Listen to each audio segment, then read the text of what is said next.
नमस्कार दोस्तों, wealth sky के एक और नए इंटरेस्टिंग वीडियो में आप सभी लोगों का स्वागत है। मेरा नाम है सुधीर और इस पर्टिकुलर वीडियो में हम बात करने वाले हैं निफ्टी एंड बैंक निफ्टी के बारे में। दोनों के चार्ट को अंडरस्टैंड करेंगे। अंडरस्टैंड यहाँ पे ये भी करेंगे कि मंथली और वीकली चार्ट पे प्राइस एक्शन कैसा बन रहा है और कल का ट्रेडिंग सेशन कैसा रह सकता है, इस चीज़ को भी हम समझने की कोशिश करेंगे। तो जल्दी से इस वीडियो को स्टार्ट करते हैं। ठीक है, जाहिर सी बात है, कल आपका यहाँ पे मंडे का ट्रेडिंग सेशन है और परसों आई थिंक सो हॉलीडे है। ठीक है, अगर मैं एनएससी हॉलीडेज़ में जाता हूँ तो यहाँ पे हम देखते हैं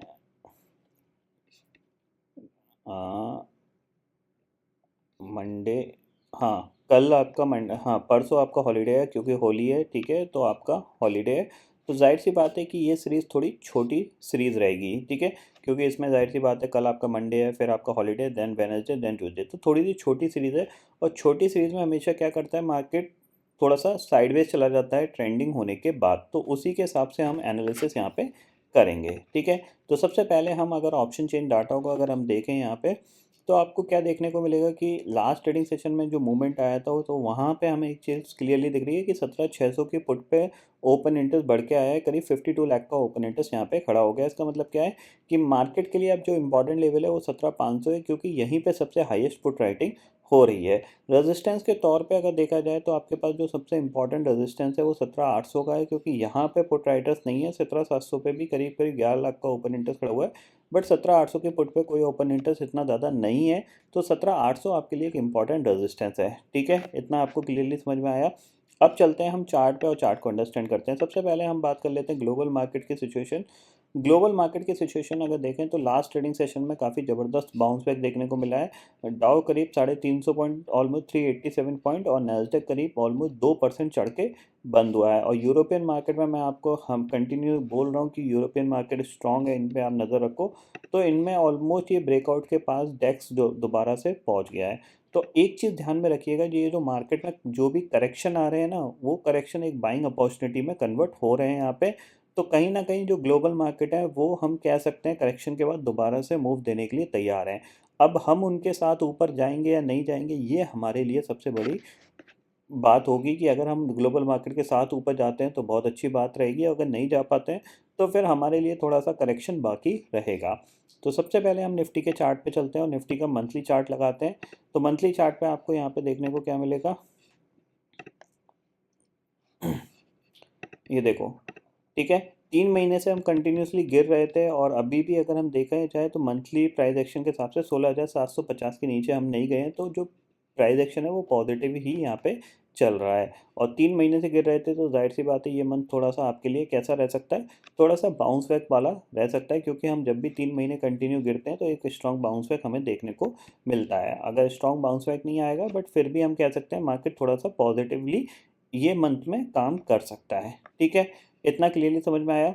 वीकली चार्ट पे चलते हैं, तो वीकली चार्ट पे देखते हैं। तो वीकली चार्ट पे अगर आप देखोगे तो यहाँ पे हमारा जो प्राइस एक्शन है वो थोड़ा सा नेगेटिव ही बना हुआ है, क्योंकि आप देख रहे हो यहाँ से हम गिरे, फिर ये पुल बैक आया, फिर हमने एक नया लो बना दिया है। ठीक है, अब ये पुल बैक आ रहा है। अब ये पुल बैक कहाँ तक आ सकता है, यहाँ तक ये पुल बैक आ सकता है, यानी ये जो लेवल है वो है 17,800 का। ठीक है, यहाँ कहीं से दोबारा से नीचे की तरफ आ सकता है, इतना आप क्लियरली समझ लीजिए। ठीक है, डे चार्ट पे चलते हैं, डे चार्ट को देखते हैं यहाँ पे। तो डे चार्ट के लिए हमारे पास देखो सिंपल सी चीज़ है, आप यहाँ पे एक चीज़ समझ के चलिएगा, जो निफ्टी का प्राइस एक्शन चल रहा है वो कैसा चल रहा है, लोअर हाई लोअर लो का फॉर्मेशन यहाँ पे निफ्टी ने बना रखा है। अब जाहिर सी बात है लोअर लो लोअर हाई का फॉर्मेशन है, तो इसके लिए जो रेजिस्टेंस लेवल है वो हमें क्लियरली पता होने चाहिए। तो रेजिस्टेंस के तौर पे देखा जाए तो यहाँ पे ये एक हमारे पास रेजिस्टेंस है जो कि है अराउंड 17,780 का। ठीक है, ये एक पर्टिकुलर चैनल है जो कि 17,850 से लेके 17,780 का है। ये चैनल आपके लिए एक रेजिस्टेंस का चैनल है। ठीक है, क्योंकि जाहिर सी बात है यहाँ पे इसने क्या किया था, यहाँ से ये फॉल हुआ। ठीक है, फिर ये पुल बैक, फिर ये फॉल, फिर ये पुल बैक, और फिर ये ब्रेक डाउन। तो एम पैटर्न का यहाँ पे ब्रेक डाउन हुआ, उसके बाद ये ऊपर गया और फिर ये नीचे की तरफ आ गया। ठीक है, तो यहाँ पे एम पैटर्न का ब्रेकडाउन हुआ, उसके बाद ये दोबारा से ऊपर गया, नीचे आया, अब ये पुल बैक है। तो यहाँ कहीं से ये रेजिस्टेंस लेके दोबारा से नीचे जा सकता है, क्योंकि जो प्राइस एक्शन है डे चार्ट पे वो नेगेटिव चल रहा है, पहली चीज़। दूसरी चीज़ है, अगर आप यहाँ से एक ट्रेंड लाइन मार्क करोगे, ठीक है,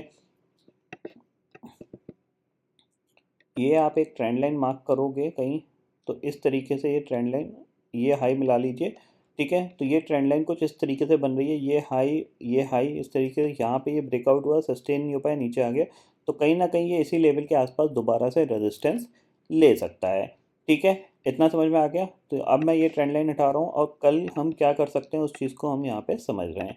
तो कल के लिए आपको क्या करना है, 15 मिनट का टाइम फ्रेम लगा के रखना है और ये लेवल एक मार्क करके रखना है जो कि इम्पोर्टेंट लेवल है, ठीक है। अगर हम कल 17,750 के ऊपर अगर गैप अप खोलते हैं तो हम यहाँ पे एक सेलिंग अपॉर्चुनिटी ढूंढ सकते हैं। अगर हम बहुत बड़ा गैप अप खोलते हैं, गैप अप मीन्स यहाँ पे सीधा सीधा 17,750 के लिए यानी 150 पॉइंट के आसपास का गैप अप खुलता है या फिर 100 पॉइंट का गैप अप खुल के ये इस लेवल तक जाता है, तो वहाँ पे हम एक बार सेलिंग अपॉर्चुनिटी ढूंढ सकते हैं, ठीक है। पहली चीज़, अगर गलती से ये फ्लैट खुल जाता है तो फिर हमारे पास एक बाइंग का अपॉर्चुनिटी मिलेगी, फिर मार्केट अराउंड 17,700 तक जा सकता है अगर फ्लैट खुलता है। और अगर गैप डाउन खुलता है तो भी हम बाइंग की अपॉर्चुनिटी ढूंढेंगे। सेलिंग की अपॉर्चुनिटी हम तभी ढूंढेंगे जब निफ्टी 17,750 के ऊपर गैप अप खुले, यानी 100 पॉइंट 120 पॉइंट का गैप अप खुलता है, तभी हम यहाँ पे एक सेलिंग अपॉर्चुनिटी ढूंढेंगे। अदरवाइज फ्लैट खुलता है तो भी हम पॉजिटिव काम करेंगे और अगर गैप डाउन खुलता है तो भी हम पॉजिटिव साइड पे काम करेंगे, ठीक है। इतना आपको क्लियरली समझ में आ गया।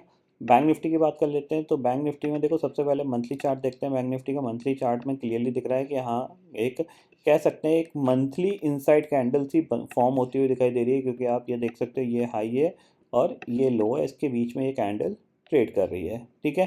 तो जाहिर सी बात है इस कैंडल का हाई और लो पे आपको एक बड़ा मूवमेंट देखने को मिल सकता है। वीकली चार्ट पे चलते हैं। तो वीकली चार्ट पे अगर हम देखें तो यहाँ पे आपको दिखेगा कि इससे पहले वाले वीक में हम कम्प्लीटली गिरे और इस वीक में हमने कम्प्लीटली रिकवरी दिखा दी है, ठीक है। इतना आपको क्लियरली समझ में आया।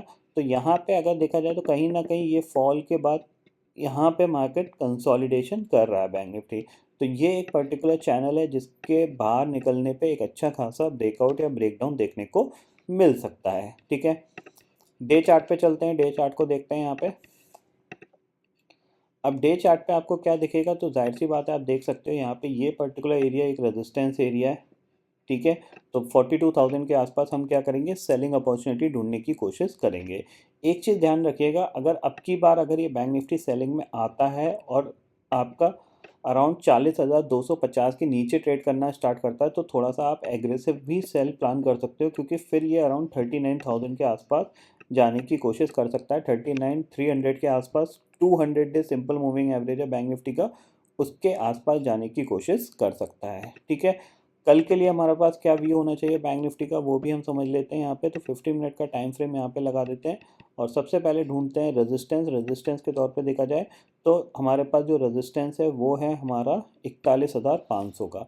41,500 के ऊपर अगर ये 41,700 के मतलब 41,500 के ऊपर अगर बैंक निफ्टी हमें मिलता है गैप अप ओपनिंग में, तो हम वहाँ पे क्या ढूंढेंगे, एक सेलिंग अपॉर्चुनिटी ढूंढेंगे। यानी इस चैनल के ऊपर अगर गैप अप खुल जाता है तो हम वहाँ पे एक सेलिंग अपॉर्चुनिटी ढूंढेंगे, क्योंकि हो सकता है फिर निफ्टी की एक्सपायरी है तो ऊपर से प्रॉफिट बुकिंग आ जाए और नीचे मार्केट आ सकता है। इस चीज़ को आप ध्यान रखिएगा, जितना ऊपर आप सेल करोगे 41,700 के आसपास, उतना अच्छा आपको प्रॉफिट मिलने के चांसेस रहेंगे, ठीक है। अगर ये फ्लैट खुलता है तो एक मोमेंट ऊपर का आ सकता है, फिर 41,500 तक का। गैप डाउन खुलता है तो अभी थोड़ा बहुत रिकवरी आ सकती है, क्योंकि ग्लोबल मार्केट पॉजिटिव है तो गैप डाउन के खुलने के चांसेस थोड़े से कम है। But flat to gap up opening इसके चांसेस थोड़े से ज़्यादा हाई हैं, ठीक है।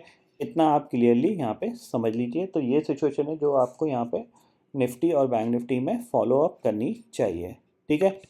ग्लोबल मार्केट की सिचुएशन मैं ऑलरेडी आपको बता चुका हूँ। अगर इंडेक्सेस फ्यूचर्स में जाते हैं तो जो सिचुएशन है वो काफ़ी अच्छी सिचुएशन है। यहाँ पे अगर एसजीएक्स निफ्टी की बात करें 17,730 के आसपास का यहाँ पे ही है, तो अराउंड हम एक्सपेक्ट कर सकते हैं 17,700 का गैप अप ओपनिंग देखने को मिल सकती है। और यूरोपियन मार्केट भी काफ़ी अच्छे क्लोज हुए हैं, नैस्डैक वगैरह ये सब अच्छे क्लोज हुए हैं। अब हमें अपना सेंटीमेंट चेंज करने की ज़रूरत है। जब तक सेंटीमेंट चेंज नहीं होगा तब तक जो प्राइस एक्शन है नेगेटिव बना हुआ है डे चार्ट का, वो थोड़ा सा प्रॉब्लम क्रिएट करता रहेगा हमारे मार्केट के लिए।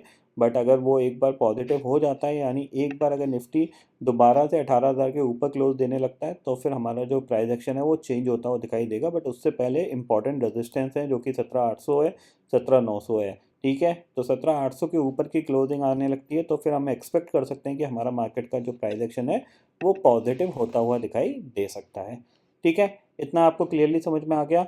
तो आई होप दोस्तों ये पर्टिकुलर डाटा आपको समझ में आ गया होगा। दोस्तों फिलहाल इस वीडियो में इतना ही है। आई होप ये वीडियो आपको पसंद आएगा। वीडियो पसंद आता तो लाइक और शेयर ज़रूर करिएगा और चैनल को जो सब्सक्राइब कर लीजिए, क्योंकि मैं सुधीर लेके आता रहूँगा हर दिन आपके लिए नए नए वीडियो। इसी के साथ शुक्रिया दोस्तों।